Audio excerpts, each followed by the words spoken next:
후일에 자녀들이 묻는다면 이렇게 답을 해줘라. 이것이 오늘의 말씀이거든요. 여러분, 하나님은 우리들에게 기적과 능력과 구원과 생명과 복을 주시는 하나님이십니다.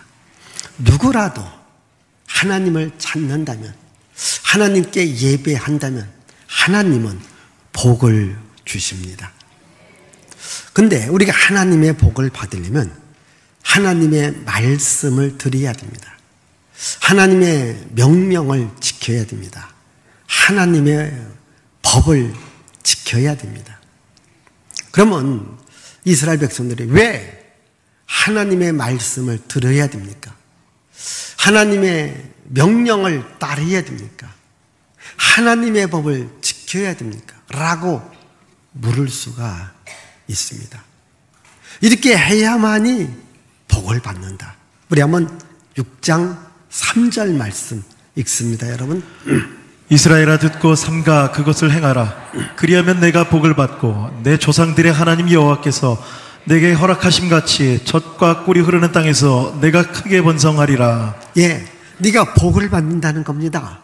네가 번성한다는 겁니다. 그래서 하나님의 말씀을 들어야 되고 지켜야 된다.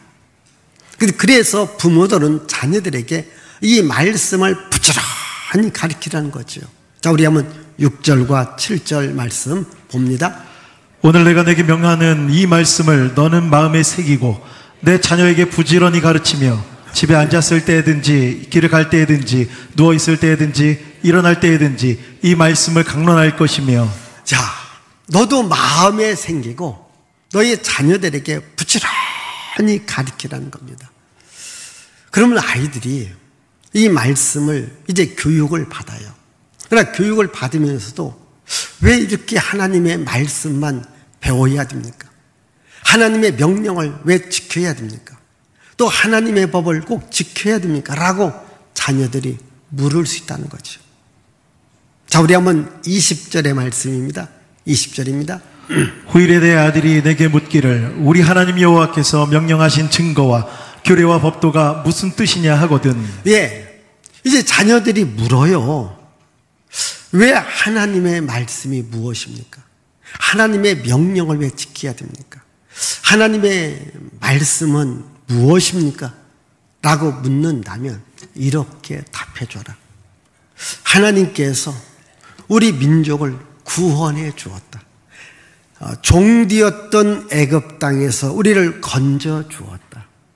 그래서 이 광야 40년의 역사를 하나님께서 우리를 먹여주었고 인도해 주었고 함께해 주었다. 그리고 우리에게 젖과 꿀이 흐르는 가나안 땅을 주었다. 하나님의 구원의 이야기, 애굽에서 구원한 이야기, 홍해 바다를 가른 이야기, 광야 40년을 함께했던 이야기, 만나와 메추라기로 우리를 먹였던 이야기, 추위와 더위를 보호하기 위해서 불기둥과 구름기둥으로 함께했던 하나님의 그 이야기, 하나님의 구원의 이야기를 말해주라는 겁니다. 이스라엘 역사와 함께했던 하나님의 기적의 역사, 구원의 역사, 능력의 역사를 말해주라, 이렇게 말씀하고 있습니다. 여러분, 하나님께서 이스라엘 백성들에게 주어지는 가장 큰 축복이 뭡니까? 하나님의 말씀이라는 거죠. 근데 이 말씀을 자녀들에게 부지런히 가르치라는 거예요. 여러분, 우리 자녀들에게 물질적 유산을 남겨주는 것 중요합니다. 그러나 더 중요한 것이 뭔가? 신앙의 유산을 물려주라는 거예요. 우리 자녀들 스스로가 하나님을 알고 하나님을 섬기고 하나님께 예배할 수 있는 이런 믿음을 자녀들에게 심어주라는 거예요. 우리 자녀들이 어디에 있든지 간에, 또 자녀들이 성장하고 난 후라 할지라도 하나님을 잘 믿는 믿음을 심어주라는 거예요. 하나님을 잘 알려주라는 거예요. 여러분, 이스라엘 민족, 유대 민족이요, 많은 고난이 있었습니다. 많은 전쟁이 있었습니다.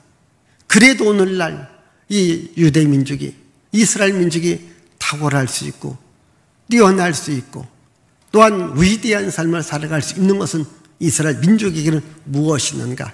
하나님의 말씀이 있습니다. 영원히 변함이 없는 하나님의 말씀이 있습니다.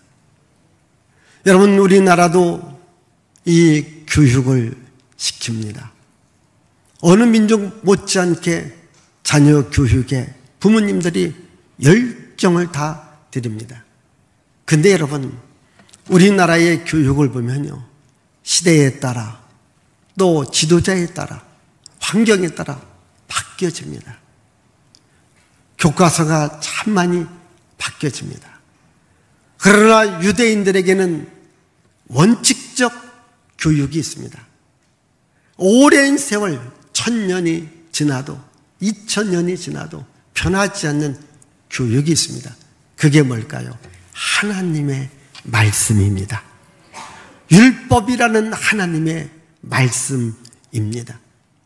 이 말씀으로 할아버지가 배웠고 아버지가 배웠고 아들이 배웠고 손자가 배웠고 그의 자손들이 계속해서 배웁니다. 그 말씀이 변하지가 않습니다.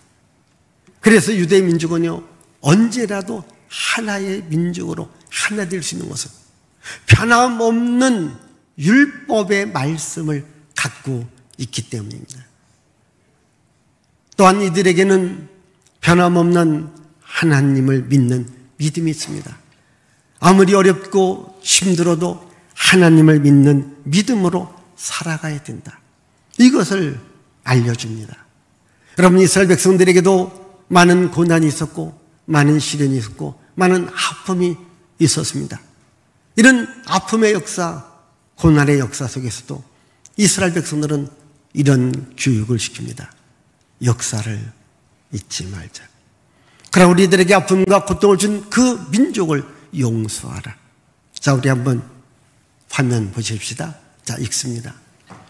예루살렘 야드바셈 홀로코스트 박물관에 용서하라 그러나 잊지는 말라. 자, 예루살렘에 본 야드바셈이라는 홀로코스트, 즉 유대인의 아픔과 고통을 거기 담아놓은 박물관이 있습니다.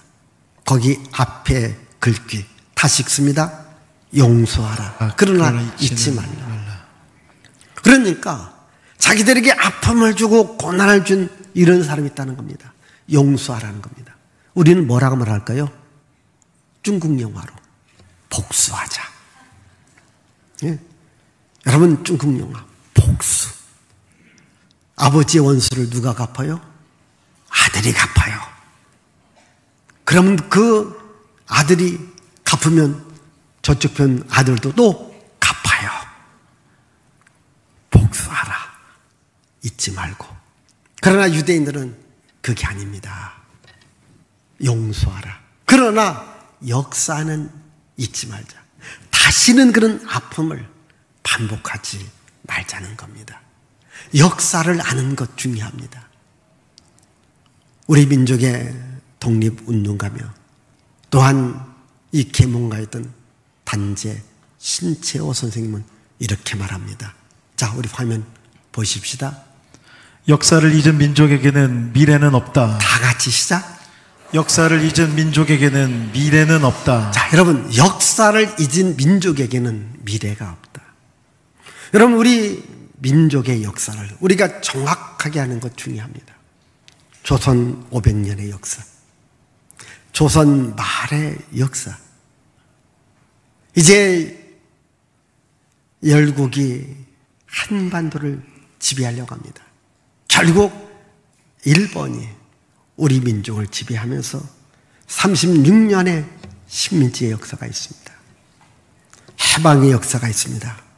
6.25 전쟁의 역사가 있습니다.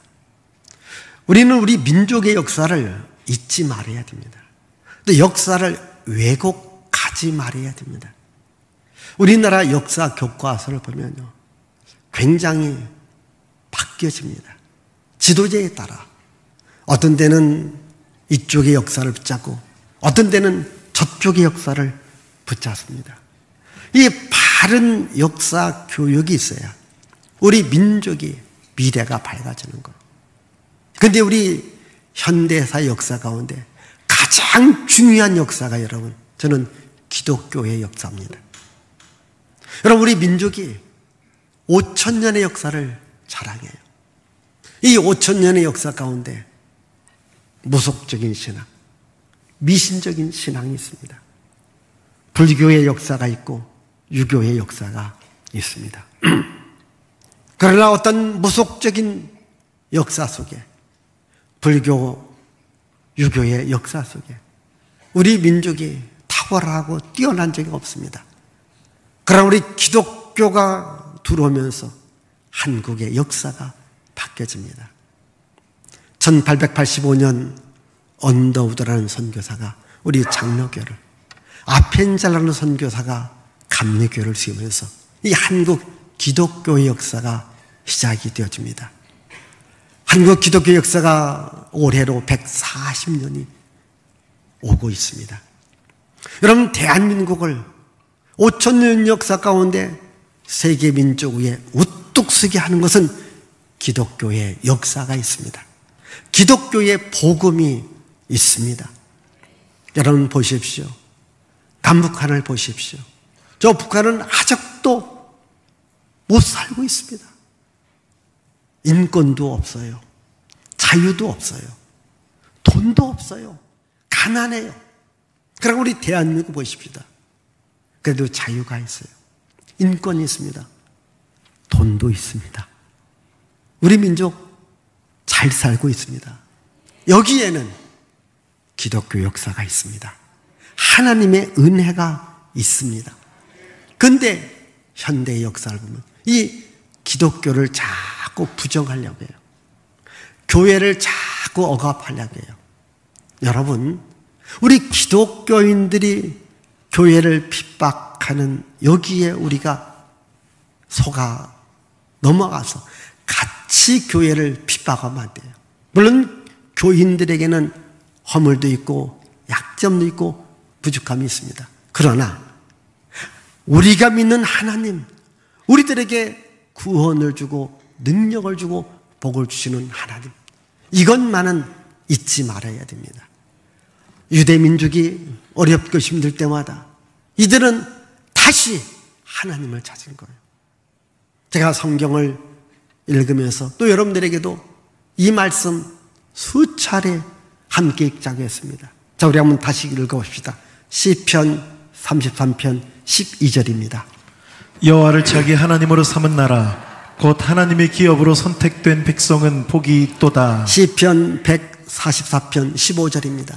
이러한 백성은 복이 있나니 여호와를 자기 하나님으로 삼는 백성은 복이 있도다. 자, 여호와를 자기 하나님으로 삼은 백성은 복이 있다는 거예요.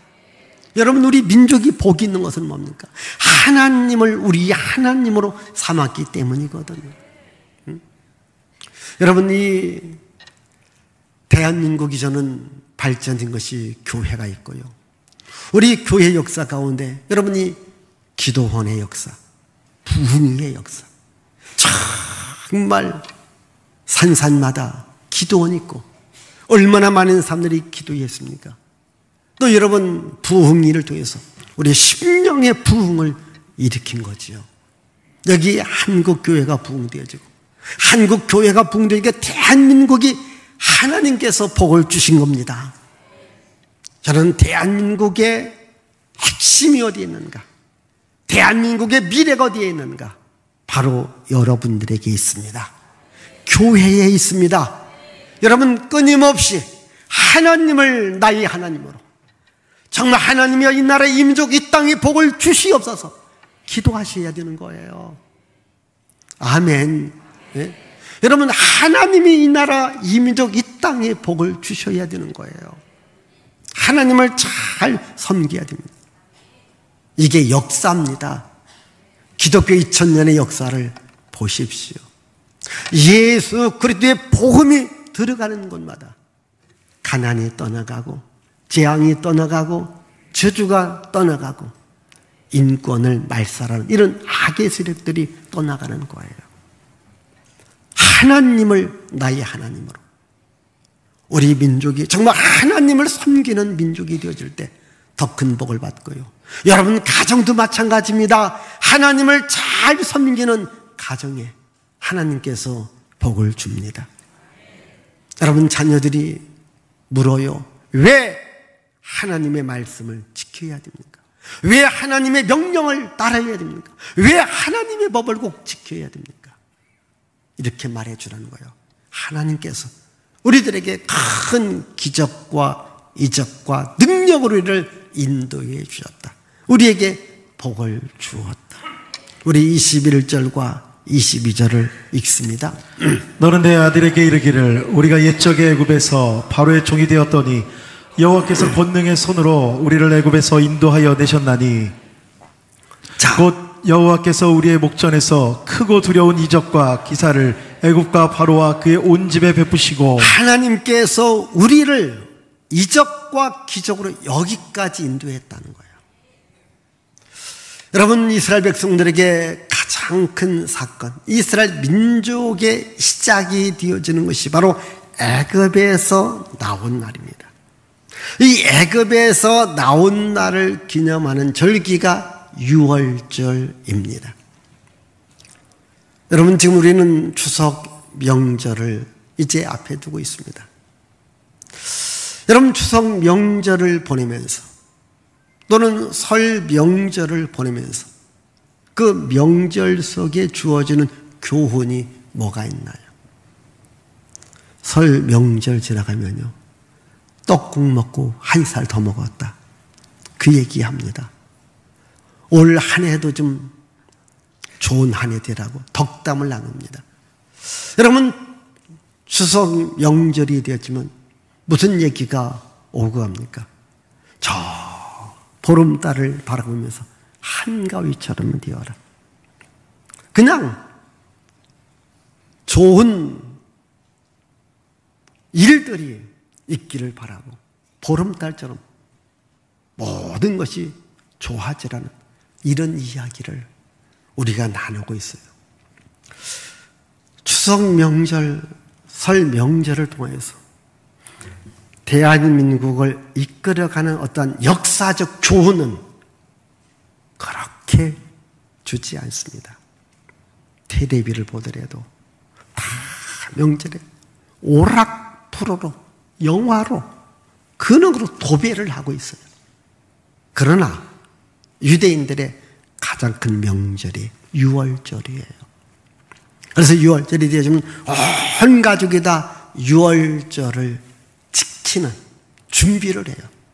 그럼 자녀들이 물어요. 부모님한테 왜 이렇게 집안을 청소합니까? 누룩을 제거합니까? 왜 쓴나물을 만듭니까? 왜 양을 잡아야 됩니까? 왜 이렇게 해야 됩니까? 라고 묻습니다. 그러면 이렇게 답해 주라는 거예요. 우리 출애굽기 12장 26절부터 읽습니다. 이후에 너희의 자녀가 묻기를 이 예식이 무슨 뜻이냐 하거든 너희는 이르기를 이 여호와의 유월절 제사라. 여호와께서 애굽 사람에게 재앙을 내리실 때에 애굽에 있는 이스라엘 자손의 집을 넘으사 우리의 집을 구원하셨느니라 하라 하매 백성이 머리 숙여 경배하니라. 이스라엘 자손이 물러가서 그대로 행하되 여호와께서 아론과 모세와 아론에게 명하신 대로 행하니라. 예. 자, 이 예식이 뭡니까? 왜 유월절을 지킵니까? 하나님께서 우리를 애굽 땅 종되었던 집에서 고통당했을 때 우리를 건져내 주셨다. 그래서 우리 민족이 시작되어진 날이다. 하나님을 잊어서는 안 된다. 하나님의 구원을 기억하며 살아가야 된다.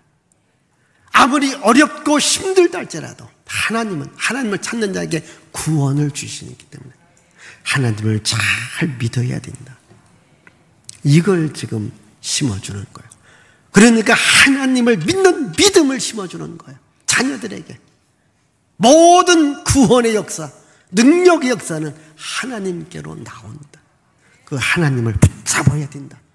너희들도 하나님을 붙잡으면 너희 인생이 아무리 어렵고 힘들어도 하나님께서 길을 열어주신다. 이걸 말해주고 있는 겁니다. 그리고 또 이스라엘 백성들이 이제 광야 40년의 생활을 끝나고 요단강을 건너 가나안 땅으로 갑니다.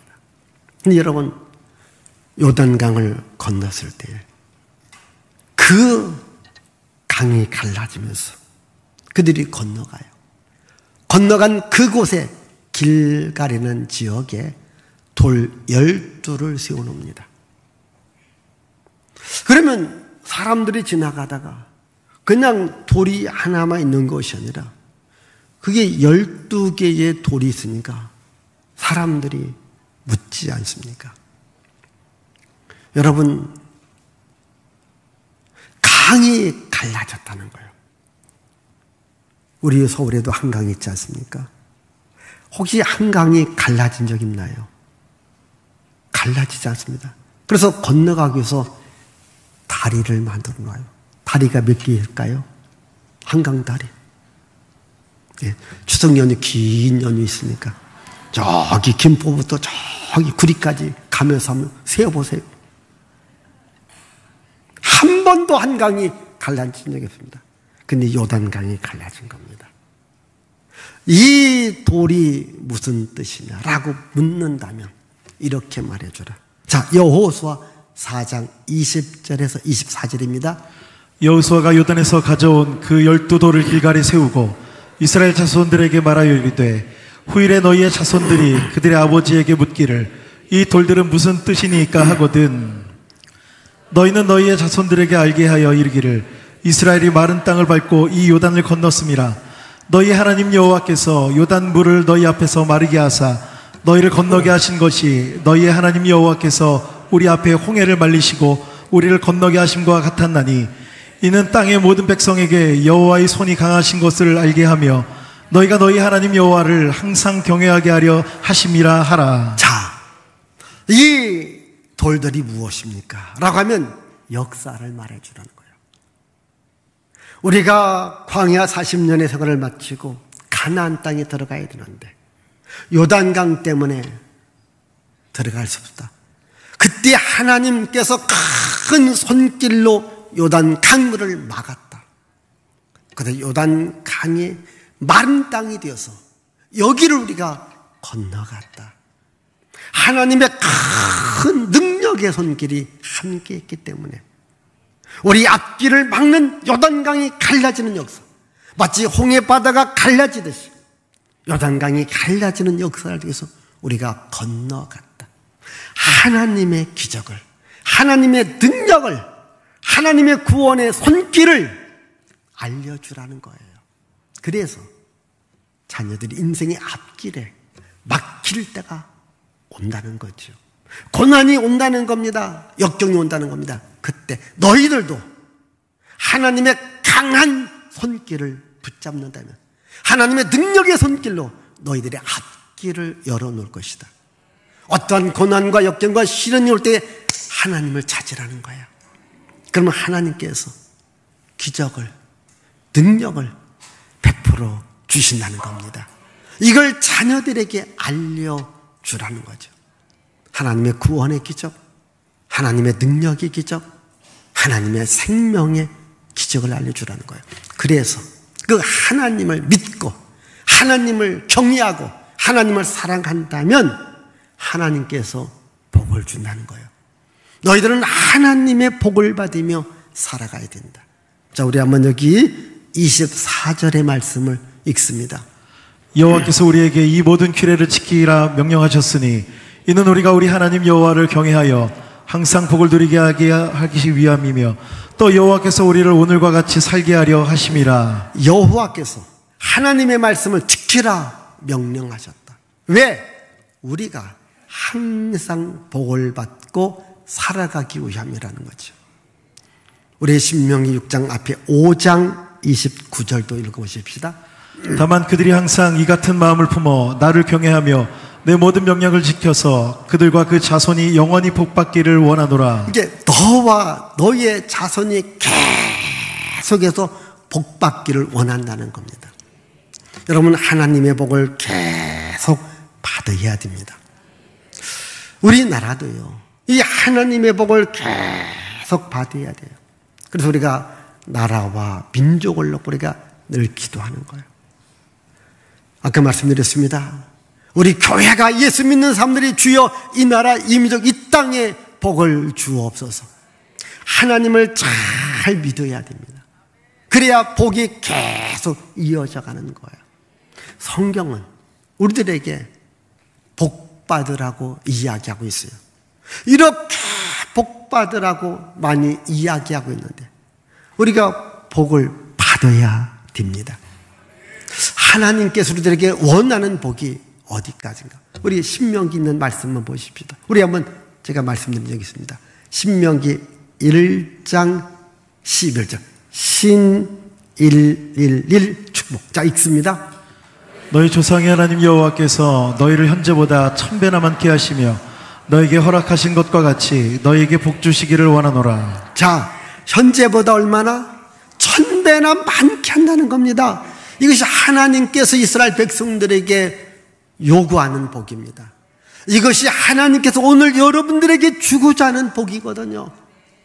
여러분, 복 받으셔야 돼요. 이런 추석이라는 한가위라는 이날도요, 복을 받아야 기쁘고 즐겁고 행복한 날이 되어지는 거예요. 여러분, 복 받지 못하면요, 행복할 수 없습니다. 그런데 우리는 복이 어디서 오는가를 알아야 돼요. 어디서 옵니까? 하나님께로부터 복이 옵니다. 하나님을 잘 경외해야 됩니다. 에레미야 선지자는 유다 왕국이 하나님의 말씀을 버립니다. 하나님의 법을 지키지 않습니다. 그래서 장차 고난이 올 것을 내다보면서 하나님의 말씀을 전했던 선지자가 예레미야 선지자입니다. 그런데 예레미야 선지자는 절망 중에 희망을 말합니다. 너희들이 하나님의 법을 떠나고 하나님의 말씀을 떠나면 반드시 고난이 온다. 역경이 온다. 시련이 온다. 그래도 너희들이 역경과 고난과 시련 중에라도 다시 하나님을 찾는다면 하나님이 너희들에게 복을 줄 것이다. 하나님은 너희들을 버리지 않고 너희들에게 꼭 복 주시는 하나님이니까 어렵고 힘들다 할지라도 하나님을 찾아라. 그러면 하나님이 복을 준다. 우리 에레미야 32장 28절부터 읽어보십시다. 38절부터. 그들은 내 백성이 되겠고 나는 그들의 하나님이 될 것이며 내가 그들에게 한 마음과 한 길을 주어 자기들과 자기 후손의 복을 위하여 항상 나를 경외하게 하고 내가 그들에게 복을 주기 위하여 그들을 떠나지 아니하리라. 하는 영원한 언약을 그들에게 세우고 나를 경외함을 그들의 마음에 두어 나를 떠나지 않게 하고 내가 기쁨으로 그들에게 복을 주되 분명히 나의 마음과 정성을 다하여 그들을 이 땅에 심으리라. 예, 하나님께서 분명하게 복을 준다. 이게 하나님의 본심이라는 거예요. 자, 우리 에레미야 애가입니다. 애가는 슬픔을 말하는 노래입니다. 그러나 슬픔 중에서도 우리들에게 하나님의 본심을 말하고 있습니다. 에레미야 애가 3.3입니다. 3장 33절입니다. 주께서 인생으로 고생하게 하시며 근심하게 하심은 본심이 아니시로다. 자, 이스라엘 백성들이 고난도 당합니다. 아픔도 당합니다. 그러나 하나님의 본심은 아니라는 거예요. 그들이 왜 아픔과 고통을 당했는가? 하나님을 떠났고 하나님의 법을 무시했기 때문에 다시 하나님께 돌아온다면 복을 주겠다. 은혜 주겠다. 그게 하나님의 본심이라는 거죠. 여러분, 여러분들이 어렵게 살아가는 것, 힘들게 살아가는 것, 가난하게 살아가는 것, 하나님의 본심이 아니에요. 하나님의 마음은 여러분들이 항상 복을 받고 살기를 원하는 거예요. 여러분, 내가 어렵고 힘들 때 하나님, 나 주께 왔습니다. 나 이제부터 주님을 잘 섬기겠습니다. 나와 나의 가정과 나의 가족에게 한번 복을 주세요. 하나님이 복을 주십니다. 보세요. 다윗이 왕이 된 후에 여호와의 언약궤를 이제 자기 성호로 모시려고 했습니다. 그때에 웃사라고 하는 사람이 여호와의 언약궤를 자기 생각과 방법대로 옮기다가 그만 죽게 되어집니다.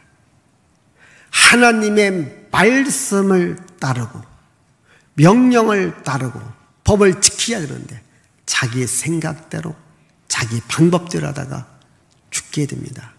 그런데 오벳 에돔이라는 사람은 성전을 지키는 성전 문지기였었습니다.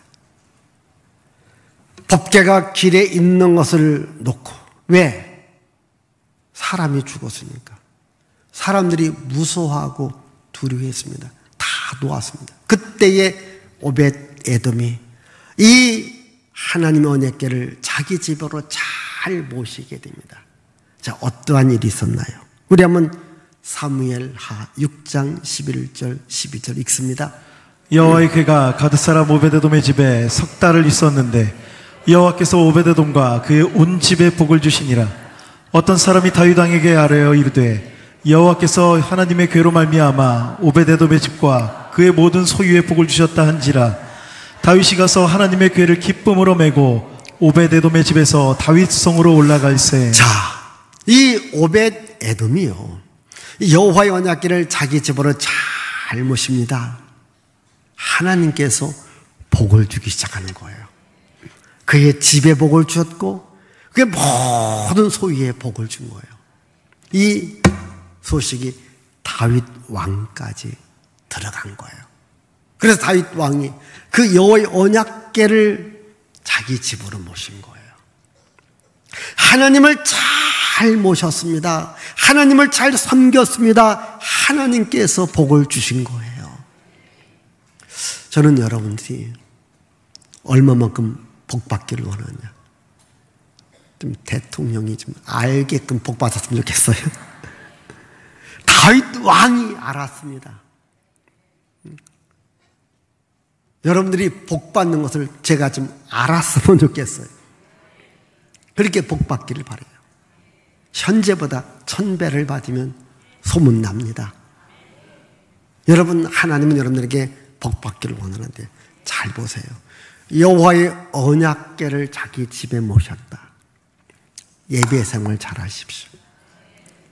여러분 집에 예배가 있어야 됩니다.